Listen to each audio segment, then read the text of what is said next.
తేనె తాగుతూ అరణ్యంలోనే అక్కడ వదిలేసిన లేకపోతే జంతువుల చర్మాలని అతడు వస్త్రంగా ధరించుకుంటూ తోలుగట్టి కట్టుకుంటూ ఏమంటే గుండిని ధరిస్తూ అక్కడే ఉండిపోయాడు అరణ్యంలో చాలా మంది చూడడానికి వస్తూ ఉన్నారంట ఆ రోజుల్లో.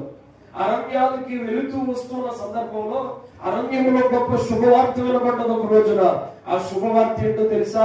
అంత్యకాల దినము రాబోచుండే, ఇదిగో అందరూ అంతటా బాప్తిస్మం పొందాలని యోహాను గారు ప్రకటన చేశాడట. ప్రకటన చేస్తే అందరూ కూడా పరిచయులు, సద్దుకేయులు, శాస్త్రులు చాలా మంది మేము కూడా బాప్తిస్మం పొందుతాం అని లైన్ లోకి వచ్చేసారు. వారిని చూస్తూ అంటాడు, సర్వ సంతానమా, రాబో ఉగ్రత నుండి తప్పించుకున్నట్టుకు మీకు బుద్ధి చెప్పిన వాడు ఎవడు? ఎవరి బాప్తిస్మం పొందడానికి వచ్చిన వారిని ఏమంటున్నాడు యోహాను గారు? సర్వ సంతానమా అంటే వారికి బాప్తిస్మం